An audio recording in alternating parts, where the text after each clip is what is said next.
I'm so excited that all of you guys are here and that Spring, that you're here because we have never done this before. We have never had a webinar that just talks about what place is. So this is new territory for you and I, right? Together, because you just joined place. We were talking about it in preparation for this, and we just want you guys to learn about team building today. What we don't want to do is have a commercial for an hour. That sounds really boring and not of value. Yeah. So what Spring and I want to really do is give you value and content today. And then, weave in what the heck places. A lot of you guys have probably heard of it. You're probably thinking, did Spring leave Real? Is it a brokerage? And the answer is, spoiler alert, no, we are not a brokerage. Spring's very much still with Real. You stay with your brokerage. I'll just give you that little tidbit right now. But we're really gonna talk about how Spring built a team that did 9.5 million in GCI last year, and it's on its way to do 20, 30, 40, 50 million, most likely. And what that all looks like, what her world looks like, and the power of partnership along the way, including place. So what I would encourage you guys to do is put your questions in Q&A. Sometimes we can keep track of chat. If you want to just throw them into chat, that works too. And you can also text us, DM us, anytime any of this sounds interesting. If you're working with someone at place, just message them, message me, Spring. We're really easy to get. Is that fair? Anything I missed, Spring, before we kind of launch in? Yeah. So the chats usually blow up, especially with all of your AI assistants. So if you'll put the actual questions, if you have a question in the Q&A, that would be helpful for us. And then blow up the chat, have fun talking, feedback. But if there's an actual question, put it in the Q&A so we can find it towards the end, and we'll answer whatever questions you might have. Yeah, that's right. So let's start. Spring, I know, a lot of people know of you now. Let's talk about what your empire looks like now. And then more importantly, I would like you to go back to kind of the beginning. There's a lot of people here that are joining us today that are just forming their team. And I'd love you to kind of go in the beginning and walk through your build for everybody, because there's a lot of lessons that you learned in that I think you can forward on to everybody else. But let's start with, what does the Spring empire look like now? Yeah. So last year we did approximately 750 transactions, 9 point something million. It's funny. 9.6, but who's counting? I didn't pay attention then until you asked me, and I was like, I don't even know, because it's not the number that I track. But I own a mortgage, title, insurance company, heavily into the real estate space, as well as we have our coaching. Very small. We only, it's very niche down. We only coach teams, people who want to grow and scale their teams. And we have that. And then I'm at Real Broker. I have about 2,500 agents in my Real Broker network. So I'm having fun. This has been a really fun journey. I've been in real estate for about 20 years, but my growth has really happened over the last 4 years. I'll just give you guys a quick, who I am. And what happened was, when I got into real estate, I was in my early 20s, and I'm sure, just like a lot of you, I had no clue what I was doing. I thought I was going to get my license and be a mom and have some children and maybe do it as a part-time hustle. I didn't have a lot of career ambitions, to be very candid with you guys. And I was fortunate enough that I ended up getting a job selling real estate for a local master planned community. So the golf course and the ski hill. And I took the job thinking it was going to be a lifestyle job, that golf every day and ski. And I wanted to make $60,000 a year. That was my thing, And I won't give you all the nitty gritty, but what happened was I got my first paycheck, and I had never had more than $10,000 ever. I cut hair prior to selling real estate. And so I got that chunk of money, and I was like, I got addicted. I was like, this is so great. There's something about that, right? Vija, you remember that first check? Of course. Oh my gosh. We're all deal junkies at heart anyway, still, even now. Yeah. Yeah. So I just got obsessive. And so I worked really hard in my 20s. I ended up becoming a top producer. I got Realtor Magazine's 30 Under 30. I worked in a really small town that we ended up taking a massive market share. I think I had 40 to 50% market share. Wow. So it was really fun until the market tanked in 2008, 2009. The a lot of the people I was selling were vacation homes, like second homes, and that's the first thing that goes away when the market crashes, right? So I pivoted into short sells and helping them get rid of their properties and all of that. At that time, I got Realtor Magazine's 30 Under 30, and it was the first year that they did an event for it. And so we all flew to Chicago, and it was like the 10 year of the 30 Under 30. And a lot of the agents there were Keller Williams agents.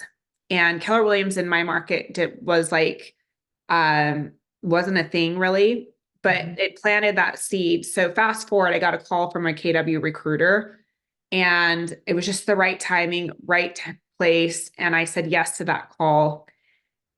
They asked me, they're like 2010 or something. yeah, it was 2010. And there's a reason I'm telling you guys a story, because at that time I probably would have been not recruitable, but it was just the right time. Like it was the right time that somebody made that call. So if there's somebody that you want to get in your ecosystem or whatnot, like it's about building that relationship and creating that conversation. It's the same with me now. Vija and I started building a relationship, and then the conversation came. So I joined KW, and they promote teams. And when they were recruiting me, they said, "Hey, what's going on in your world? What would you like to create?" And I was really bored, which I know sounds cliche, but I think a lot of you guys have probably been there too, where I was like, hey, I was going through the motions, I was making money, but I was bored. And so I told them, I'm like, I just need something new. And they said, well, what about starting a team?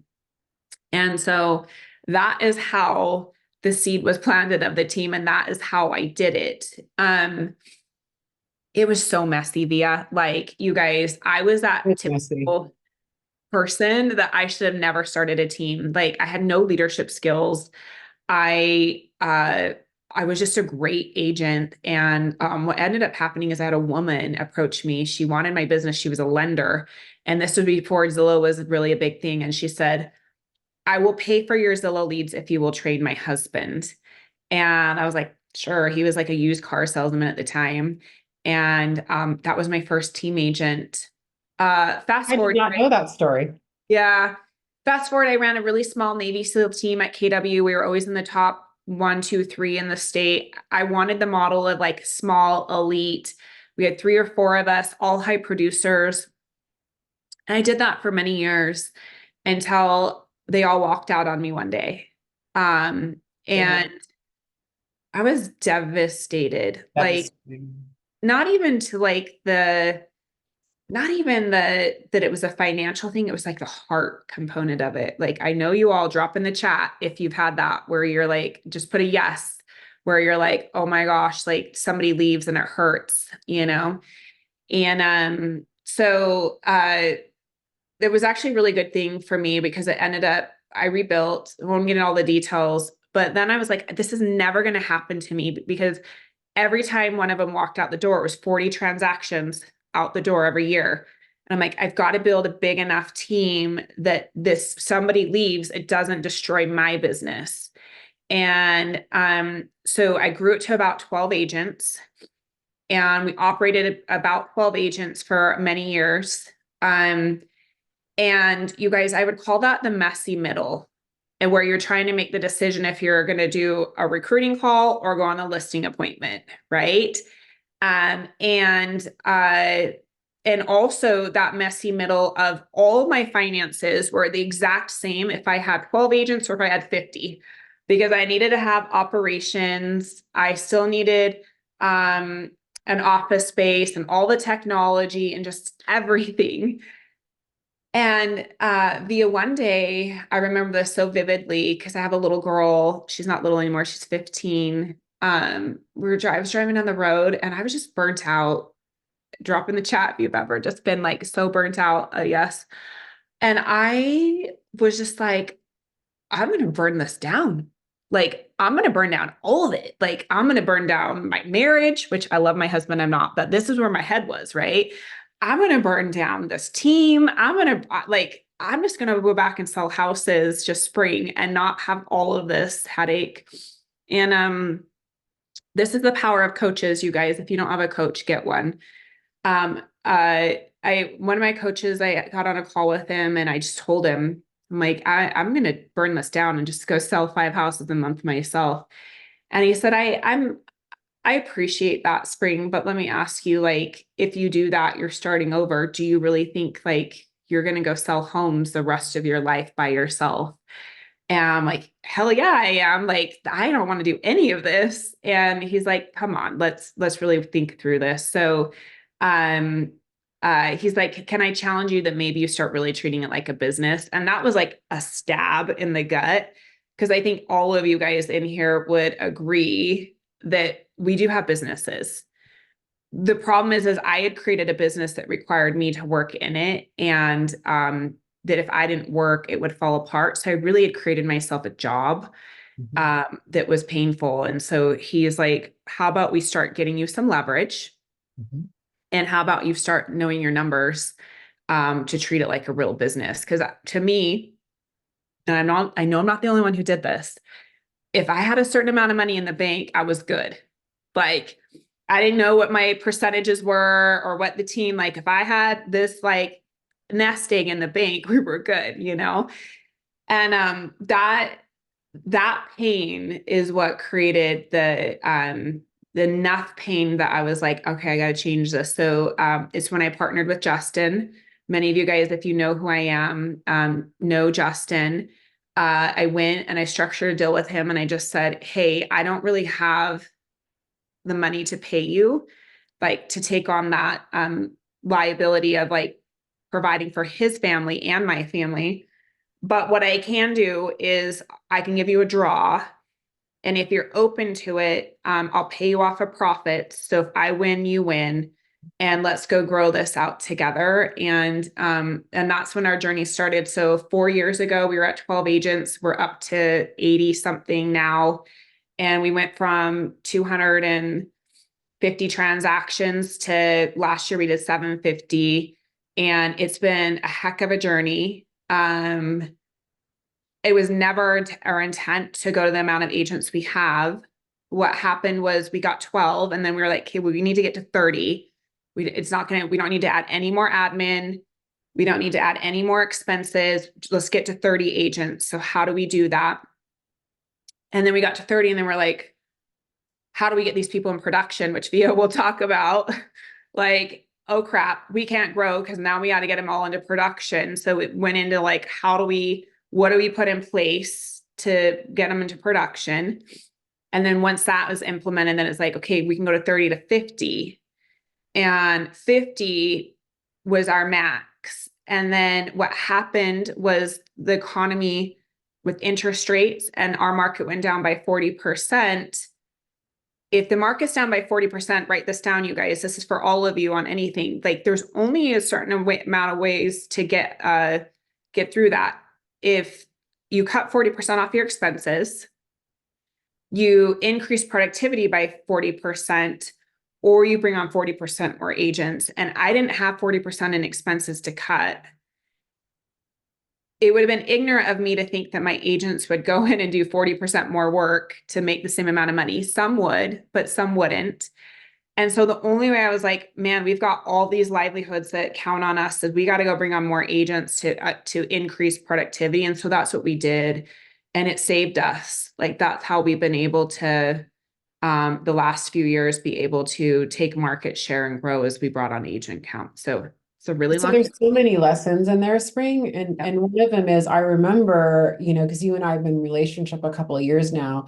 And I remember like you went from 250 to 750 in units in a 2-year period when almost everybody I've talked to, maybe 98% went down.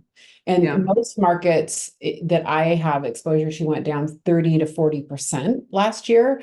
And you increased, which means you probably outperformed the market 50 to 75%, right? Yeah. Yeah. I think as business owners, if you're on here, you're most likely a team owner.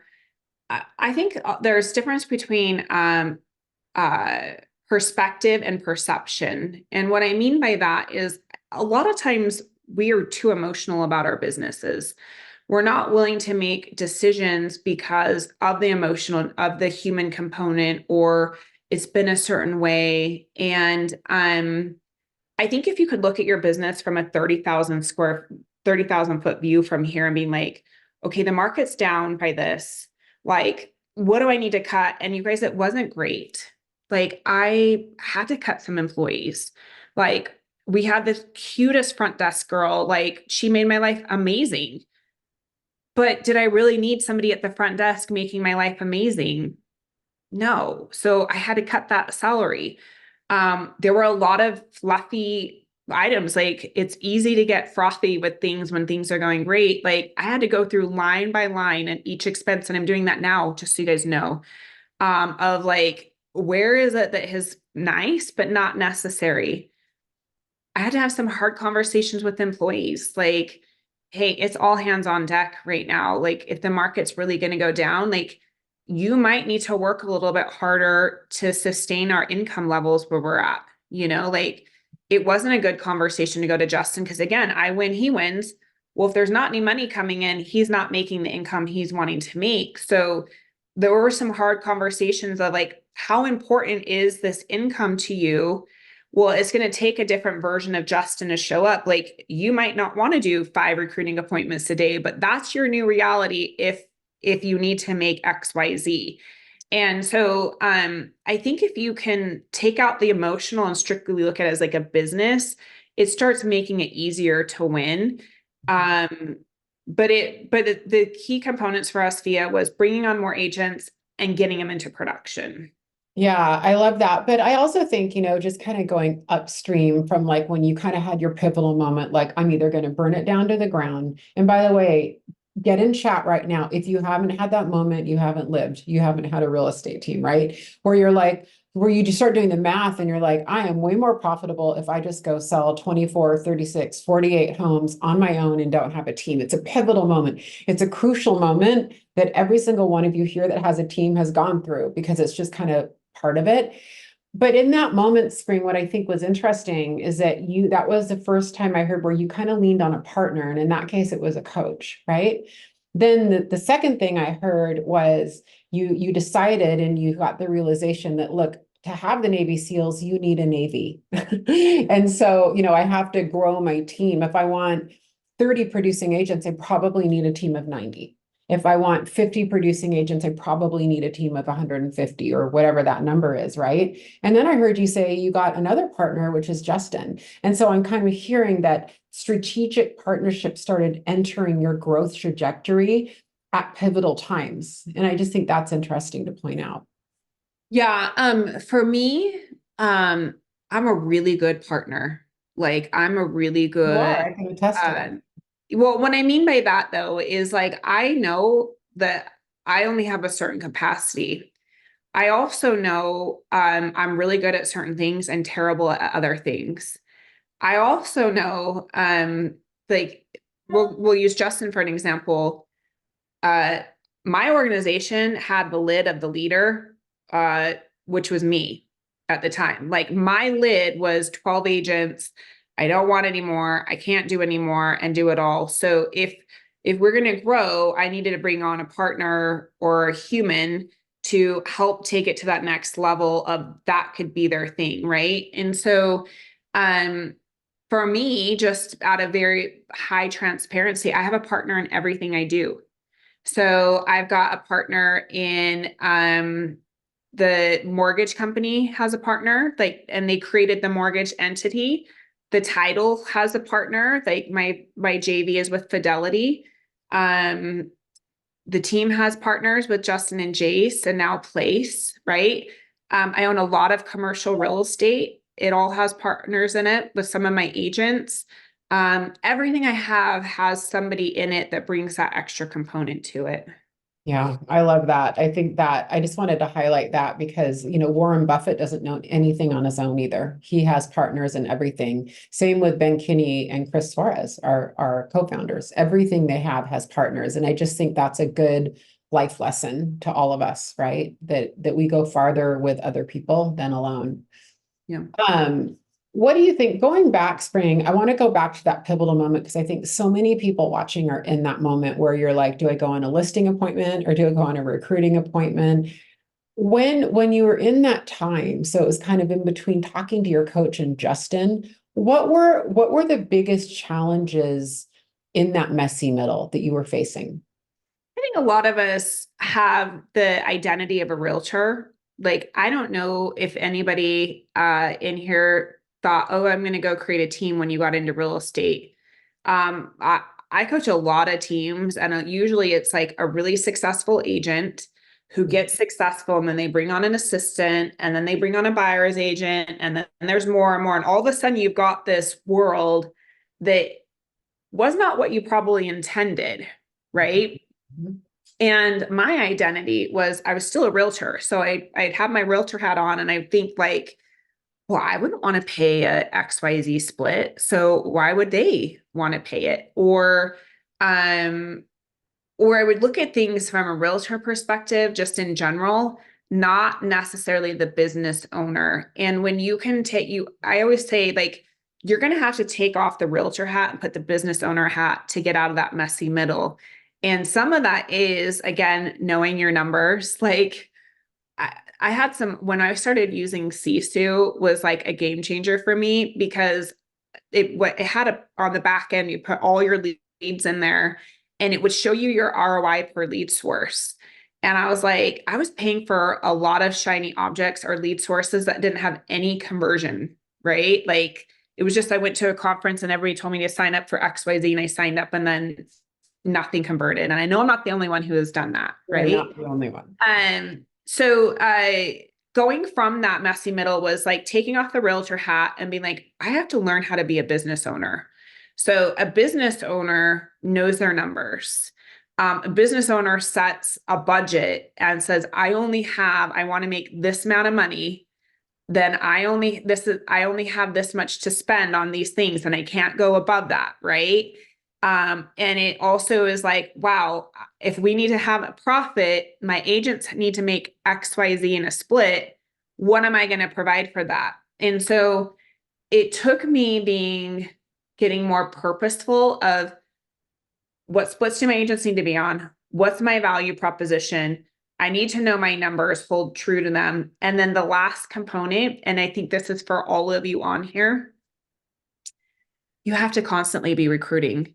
And not to my level, like, I'm not telling you need to do that. But what I'm saying is, like, that one person, if you run the Navy SEAL and that one person leaves and walks out with 40 transactions, you need to be able to replace that person, have somebody on the bench that it doesn't affect your business. Or that 80-20 rule that you're talking about via earlier, like, every organization has that 80% of the production is done by 20% of those agents. My 20% is just bigger because I have a bigger team. Um, you have to have a systematic way of recruiting, because if you aren't, you're never going to grow and scale it. And that when I started implementing those 4 things, I'm like, that's when we got out of that messy middle. I love that. I love that. What are your biggest challenges now? You know, a team at almost $10 million revenue. By the way, side note, top 3% of women-owned businesses in the US is over 1 million in revenue. So at almost 10 million in revenue, you represent an elite class of women, and kudos to you. Like, really, that's fantastic. It's really inspirational to a lot of us. But with that said, what are your biggest set of challenges now? The same as all of you. Like, we all have the same, it doesn't change. It just changes scale, right? Um, I guess we're going to be really transparent on here. Probably my biggest challenge right now is not letting Zillow overtake our lead gen. It's really easy for it's really easy for the phone to ring and these new agents answer it and get a deal. And right there, 40% of your profit margins or your margins go out the door. So I'm heavily working with the place team right now of like, hey, let's go back to the foundation of real estate, of database, open houses. Like, what made Spring? Like, I was in an open house for 6 out of 7 days a week for 8 years straight, you guys. Like, I'm going to really date myself here, Via. Um, I told the story the other day when I got hired at the brokerage. They're like, great, what's your email address? I will send you something. I didn't even have an email. I had to run home and ask my husband, be like, I how thought do you were going to say it was AOL. yeah. And then from there, I did an open house. I didn't even have Zillow. So now the biggest challenge for us is really making sure that as we bring agents in and get them into production, we're getting them in production the right way of the foundation that they can do this business without the extra lead gen and not having the lead gen be the only value proposition. You're describing one of the biggest reasons that large teams partner with us. There's a couple of reasons, but it's switching their teams. So their agents come to us oftentimes with 90 to 95% of their business coming from team leads. And they're wanting to balance that out so that 30, 40, 50% come from self-generation. And it is extraordinarily intensive to do that. When we have 1,100 employees helping you do that, that's how intensive it is. And yet we all put this pressure on ourselves, like me and my team with my staff of 1, 5, 10, 15, 20, like we expect that we can do everything ourselves. Yeah. It's crazy, right? I mean, that's a massive shift that you're talking about. Yeah. I want to say this. So it was 20% of my business last year. It's already creeping up. So again, we are like, it's not that I'm a hard pivot to get out of it. I'm just a hard pivot of like, this cannot overtake what we're doing. And so I'm working with the place team of what foundational pieces do we need to put in place from the very beginning. Write this down if you guys are taking notes. If I could have you walk away from this call with like a pivotal piece is recruit to your subculture, which means if there's something you want to pivot in your organization, don't go burn it all down. Like have your organization of what you want, but recruit to what you're wanting to create. Meaning anybody I'm bringing in now is going to go through, and we can talk about this via, we can take it whatever direction you want to go, but they'll come through my normal onboarding. We do something called Hello Week on our onboarding, and then we'll put them into Places production series, which is 90 days of getting them into production. And again, we already do it, but we're going to just add on Places stuff. But the whole foundation of it is their database, open houses, knowing what to say, working a company lead gen. It's not out of the gate, I'm going to put you on a Flex or an Opcity or an Ojo. And I really want to be clear on this too, you guys. I'm really grateful for my relationships with Opcity and Ojo and Flex. So I'm not here disparaging them. All I'm saying is I can't have it be my entire business or there's no profit margins left for us. Like in order to run a profitable team, you have to have a interdependent relationship, which means half the business comes from the team and half of them comes from the agents on the team, not everything coming from our partner relations, you know? That's right. And it's a different way to recruit, right? It's a different way to retain. It's a different way to think about and provide value propositions when you think that way, right? Everything kind of changes. Yeah.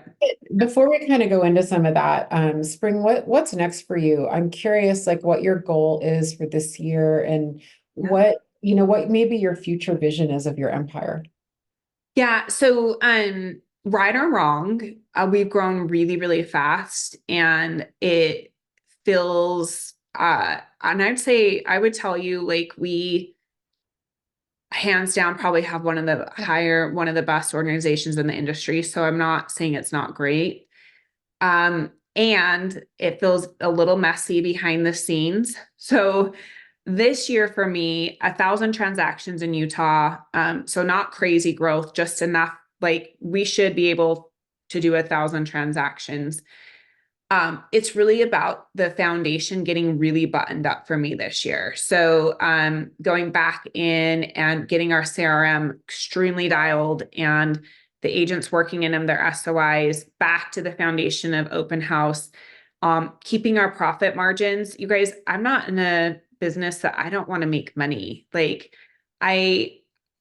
I think as teams, we've gotten so caught up in like trying to keep our agents, or we've worked so hard for that. And then we put them on some ridiculous split. And then at the end of the day, you look at your P&L and you're like, we sold 90 houses and didn't make any money. It's not the case. We did, but you get what I'm saying. Like, it's easy. I sat in a mastermind actually with Brian Gubernick. He probably doesn't remember this, years ago.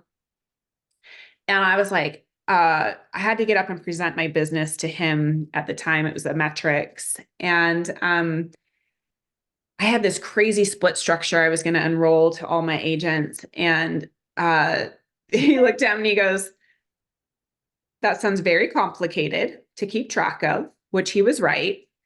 And I never forget that he said this. And again, this is one of those key moments. You write this down. He goes, can I ask you, if they do an SOI deal, what expense of yours goes away?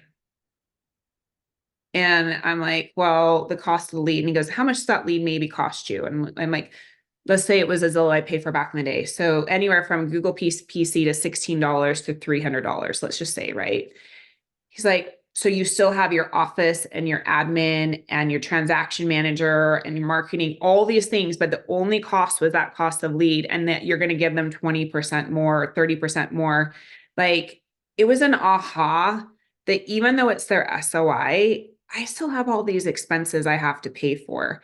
And that right there was a thing where I'm like, I can't go offer these crazy splits because I won't make any money. Like, I'm basically paying them to just be on my team for the numbers. So that was a really long answer, Via. This year, I'm not planning on massive growth. I'm planning on working with the place team to make sure I am like 100% in keeping our margins. I really want to be at a 30% profit margin, and providing great resources for the team agents, and getting to the 1,000 transactions. And then next year, I'll focus on growth outside of Utah and different things. Since we want to come forward with value on this, it was such a great answer. And what I want to kind of challenge you guys to think about is your number one expense is what we would call your cost of sale. And your cost of sale comprises three things.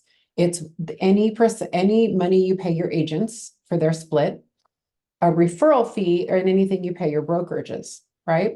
So if you can keep your cost of sale at 50% or lower, and your expenses are, I see a lot of team expenses, they average 30 to 35% would be a typical team expense. Some of you guys run lighter at 20%. Some of you guys, true story, are closer to 50%. I've seen a lot of P&Ls.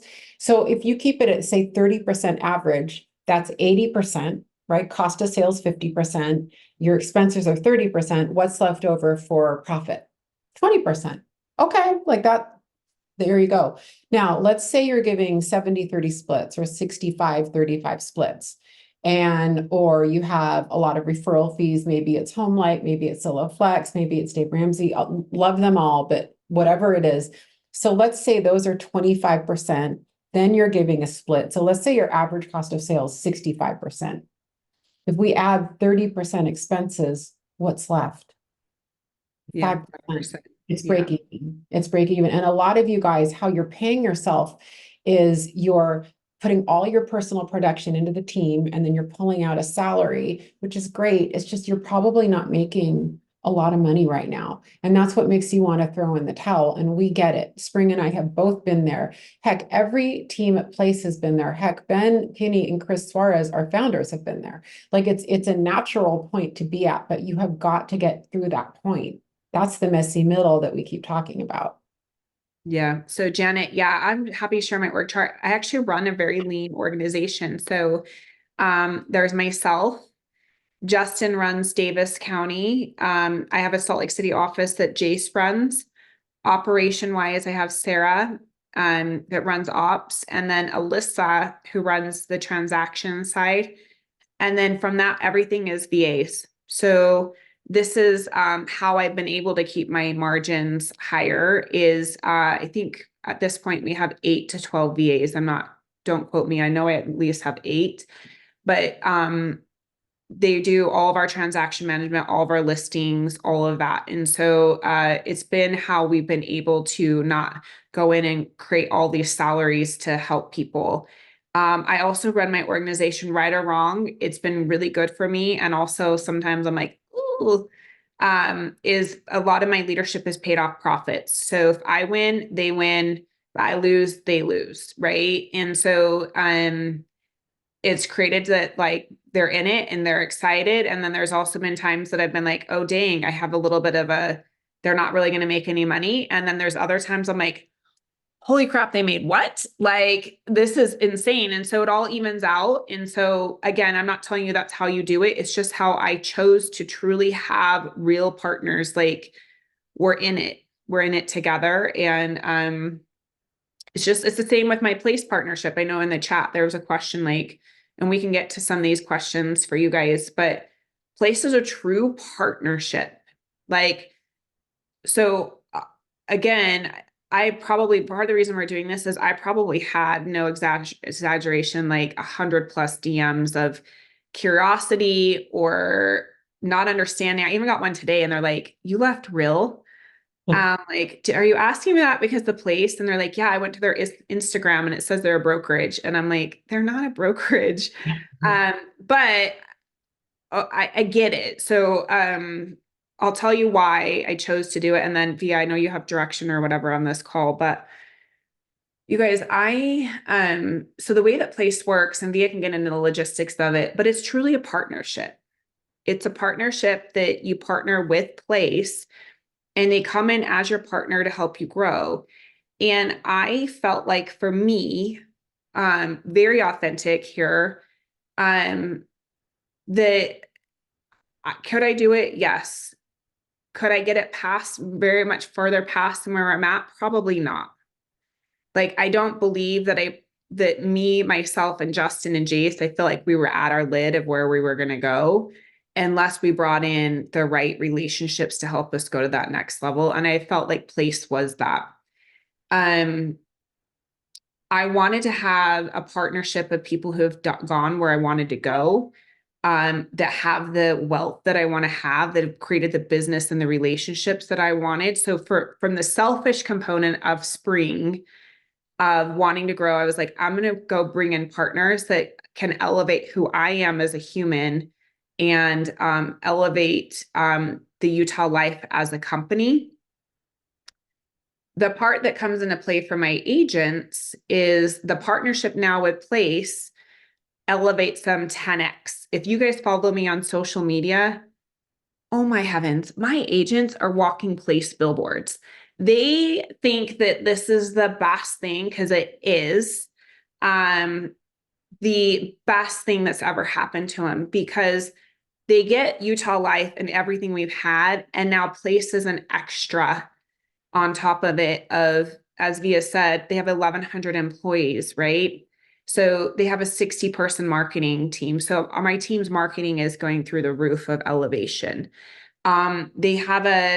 They're backed by Goldman Sachs and they have like a true corporate healthcare. So my agents hit 24 transactions, they can qualify for corporate healthcare that we help pay for as the company, right? They hit a certain amount of transactions, they get to participate in revenue share and stock programs. And if they want to coach, they can coach with forward coaching, just things like that, that it gave my agents like an opportunity to be like, wow, I see a growth plan for me. And I don't know that there's a reason I would want to leave Utah life because I have all of these different opportunities. If I produce, the doors just keep on opening up for more and more and more. And so it made sense to me to come in and partner. For me as a team owner, like I wanted to be in proximity with other teams across the country doing cool things. And I wanted to be in proximity with Ben and Chris and Via and Abby and all the people at Place and the Place operators. And then for my team, they're like, they think it's the coolest thing ever. Like they're so happy. So I'm so grateful for it. Yeah, I love that. And we're so happy to keep you as a partner or have you as a partner, I should say. I said keep because I was thinking about retention just now. Yeah. Um, Go ahead. Should Sorry. we go into place a little bit, or Yeah, let's what do do you it. think? Maybe walk through what it is. While you're pulling that up, if you have some Spring, can you share what the splits look like now? Do you in this new game plan? So Lucy, the splits are the same. I've always operated off of 50-50 splits. Um, uh, so the splits don't change for my agents. The issue where we're talking about splits is the way that I've always done it was Zillow or OpCity or any of those, that they charge the referral fee. I take that referral fee off the top and then we split it 50-50. And so what I'm trying to accomplish is having less of those transactions come through that have the 40% off the top. Like if I can get the agents doing an open house or getting back in the database, like we have 150,000 leads in our database. If I can get them back in providing value and creating that, we could, everybody, the agents and ourselves could get a 40% pay increase. So when I'm talking about the splits, it's more or less I'm trying to get rid of, not rid of, but not such a heavy component of those deals coming in from just Zillow or the other ones. Yeah, I love that. I think Zach Castillo actually asked a really great question. He said, when you decided to not cut 40% of expenses, so we always say you can't expense yourself out of something or into growth. You still have to grow, right? It helps, but you still have to grow. But when you decided to not cut 40% of expenses and changed that to 40% recruiting, what was the first thing you did? And what was that first metric that you focused or obsessed over? Of recruiting. So the first metric was us establishing how many agents we needed to bring in. And then we broke it down by how many per month, and then how many per week, and then how many recruiting appointments we needed to have, and then how many in person, and then how many needed to come through Hello Week. Like there's a lot. So sorry, that was the big answer. But it's first of all, you need to know how many agents you need to bring in. So, and it might sound daunting. So let's say you want to bring in 40 agents for the year. Well, then break that down into each quarter. So, okay, each quarter you need to bring in 10. And then from that 10, break that down into how many each month. And then that month, how many recruiting appointments. It's just the same. Here's the thing, you guys. You as a team owner just replaced your listing side of the business with recruiting. Like, and granted, you probably do both, but I'm just saying it's the same thing. Like you got to just back into the numbers of what you need. And then once you know that number, the next part is now what is your system to go create those recruiting calls or appointments, right? A couple of things that we do, Place actually has this, this is one of the key factors of my decision is Brivity has a recruiting platform for Place teams. And I don't know the ins and outs. I'm brand new at Place, but I know they have it. That basically puts out the ads to all the job boards and it has the CRM for all the recruits coming in, right? Right now, because I'm not in on the Brivity side yet, we just are going through our onboarding. What we have been doing is we have ads out on Indeed. You can go search them. You can see what the ads are. We have a recruiter in the Philippines. That's a whole nother masterclass I'm happy to do for all of you.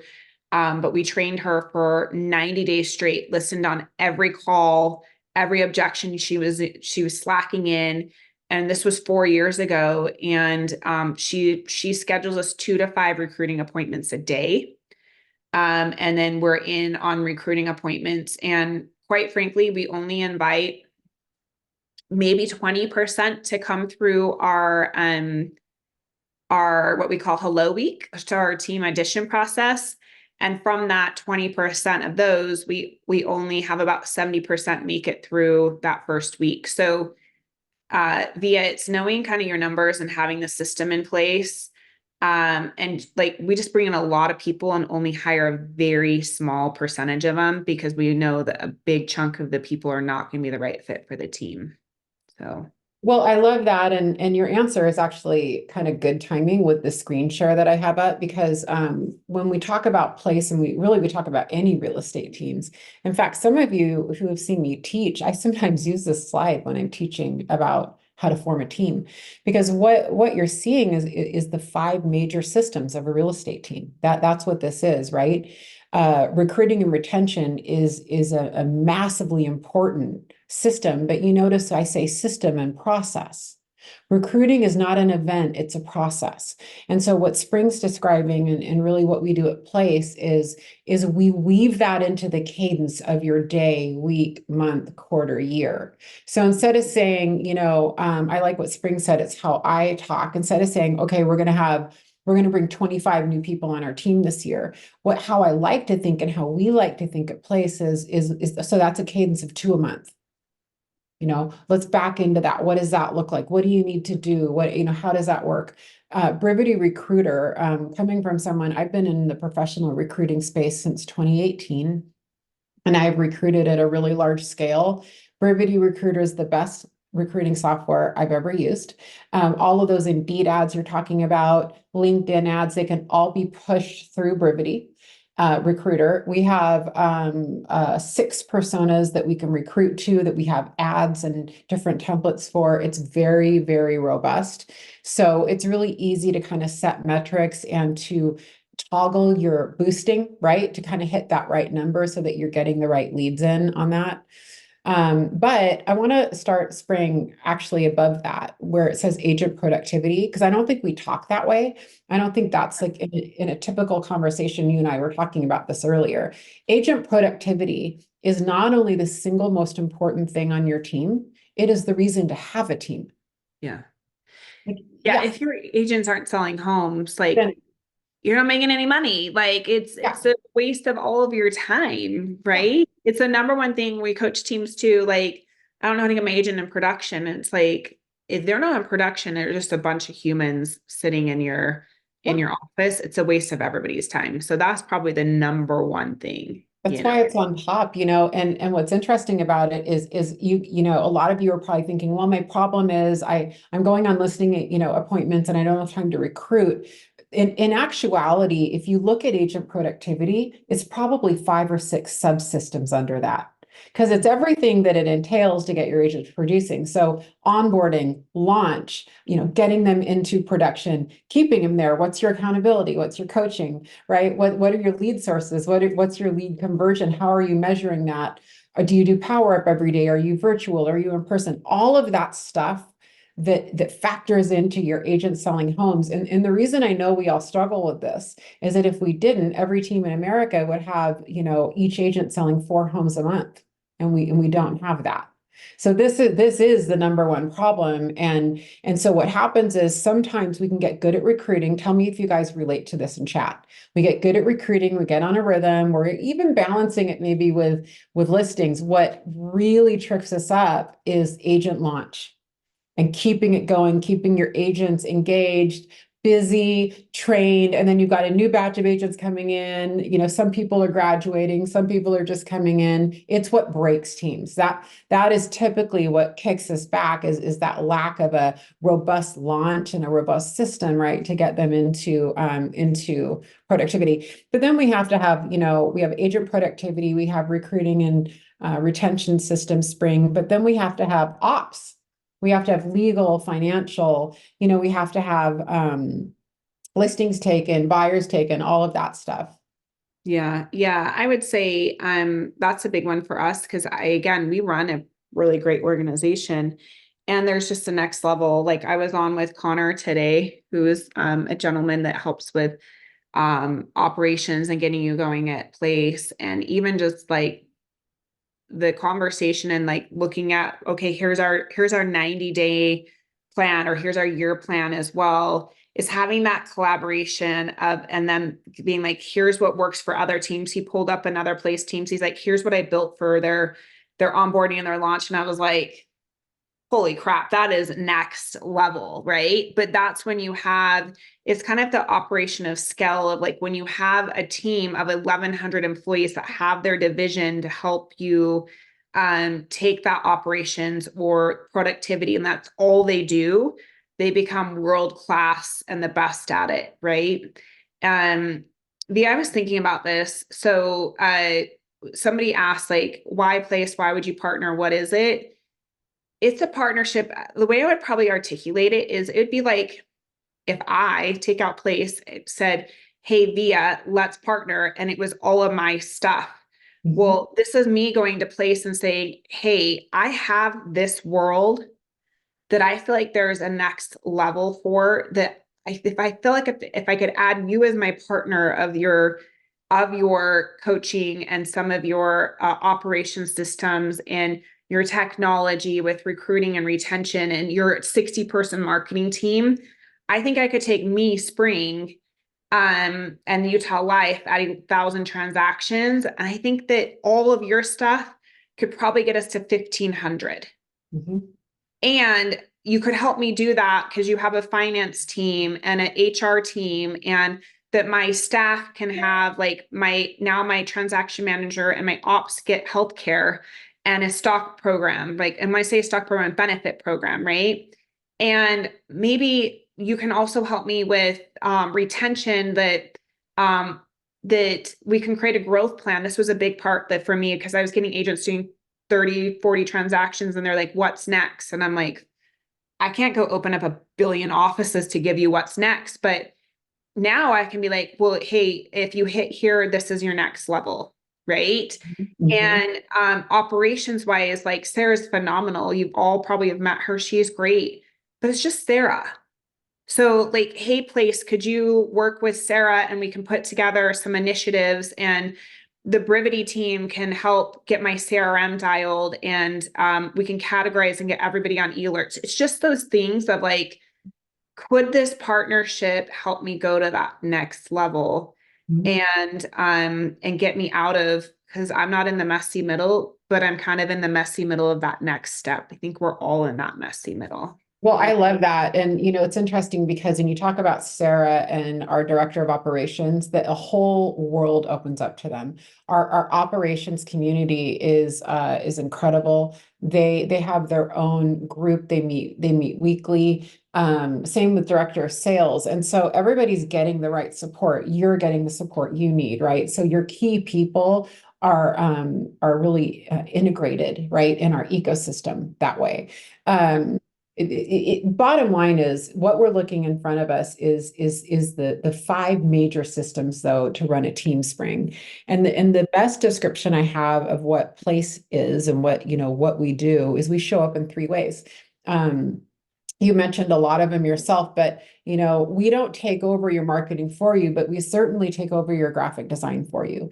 We have 15 or 20 in-house graphic designers ready to do incredible projects. Boy, you and I have been the recipient of a lot of that, right? Oh my gosh, Amazing. it's been a game changer, especially like you guys, my marketing, I'll admit, has not been that best. Like we've used VAs for a lot of it, and working with the place team, like you're going to start seeing Really good. you guys, it looks so good. Like I'm like, yes, I'm here for this. So if any of you have seen our She Inc. stuff, that's all the place team. Like the place team has done all of that.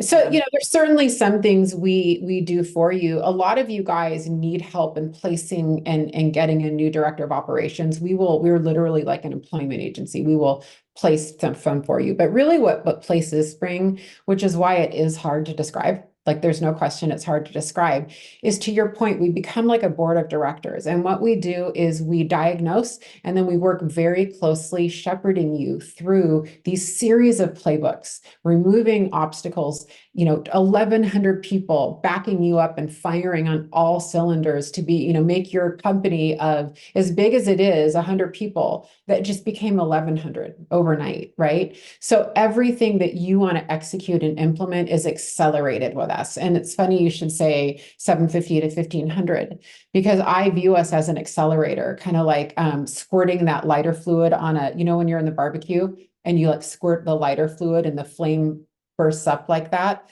That's how I view place.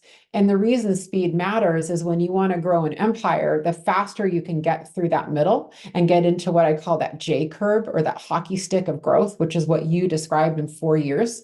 Took you 16 years, and then in 4 years you went that was the big growth moment. That's Yeah. actually not that unusual. We get people spring right at that moment you talk to your coach. If we can get them there, then in your 4 year growth trajectory, we can do that in, same amount of time, if not faster, right? The third way that I think a lot of you guys will resonate with who might be feeling a little leadership lonely on the top of your mountain is the incredible collaboration and community that we get to work with at Place. I mean, we have about 300 teams now running the same playbooks. There's always going to be someone, where you were, where you are now, and where you're going, always. I mean, you're in this world with Spring and Veronica Figueroa, Kevin Kaufman, Eric Hatch. I mean, I could go on, and Joe Taylor group, so many great and mighty teams who have been running these plays and who are here to help.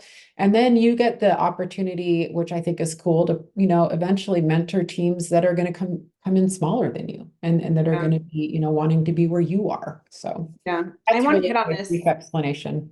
Yeah, I want to hit on this because we have 3 minutes and Yeah. I have to present it for a real webinar after this. I have to go. But the biggest question was the cost structure and a lot of how did you make the model work and all of this. So here's the thing, you guys. Yeah, it was definitely a massive component. I didn't start this journey yesterday. Like, I went through like the initial, like, yeah, whatever. I'd never do that. Like, I don't need a partner. I'm here where I'm at. Right. To like, maybe I'm missing something. I might need to look at this. And then me actually exploring, like, what do the financials actually look like? I think a lot of us make the decision based off of like doing rough math in our head and like, oh, hell no, like that's not an option. But it actually sitting down and looking at it and being like, okay, well, what am I actually truly making? Like, I think a lot of us think we're making a lot more money than we are. What Yeah. would that place percentage be? And then where could they help me make up that difference and or grow? And so for me, yeah, I mean, you guys can do the math. We've got a ton of money coming in. And a big concern of mine is our margins going down from with all of the co-op relationships. I also, a concern of mine is how much value can I continue to provide for these agents that they don't walk out the door when they hit 30 transactions, right? Also, how can I work with the place team to help us grow just in general? And when I went through the process and started doing the math, the amount that the partnership was going to cost, if I wanted to look at it that way, was worth every penny I was going to pay for what it relieved on the back end, right? What it relieved of marketing, what I would have to pay for great marketing, for technology, for the coaching and training from agents, all of that. So if I wanted to look at it as a cost, I could justify it that way. I never looked at it as a cost. Like, I actually, I did it because I'm like, I'm going to have this growth that I'm going to go make more money. And if you're doing something to stay status quo and you're not going to implement anything, what should I tell everyone when they're asking you, should I change brokerages? No, like, do not change it if you're not going to do something different. But if you're looking at it as like, can I go partner with some of the best people in the industry that have already been where I want to be, that are worth millions of dollars and have this huge empire that they're bringing on some of the top agents across the country? Could I have them be my partner? Like, could I have them help me grow my team and my wealth? And when I looked at it that way, I'm like, hell yeah, that is worth every penny. And so you just have to go through the process and say, does it work for me? I will tell you, I went into this, and then as I've started going through the onboarding process, I've texted Ben multiple times and been like, dude, your team's impressive. Like, I'm really excited that these now are my people. like helping me take it to that next level. And so today I want to leave it at this. I'm grateful for all of you. I'm grateful you showed up here so I don't have to write a long Facebook post. It truly is a partnership with Vija and Ben and Chris and Abby and all the place team and Ellen and Connor and Josiah and all these amazing humans to help grow the business. And if you're curious, I'm sure there'll be a link or something, just drop it in, but I'm just here to provide value. If you guys are curious about Hello Week or how anything that was dropped in here, find me on Instagram, drop me a message. I'll get you whatever information I'll share with you. And I'm 1 minute late to my next presentation, so I gotta go. I love you all. Vija, you can wrap this up. I'll hop off and I'll wrap it up. So yeah, I would just say, everybody, there's a lot of questions. We got to some and not to others. Email me and I'll put you with someone to talk to at Place. We call them growth leaders. But more importantly, if you know me, reach out to me, reach out to Spring. This was just, we've never done this before. And we did it because we were just getting blown up. And we were like, well, let's just try a webinar and see if that works. So hopefully it was of value today. And I realize that you're probably ending this with more questions than ever. I think most people will tell you the actual process of talking with Place is a massive benefit. You get a huge business diagnosis and consulting conversation, like series of conversations. So it's actually a great process, whether you join or not. So with that said, thank you, everybody, and have a great rest of your week.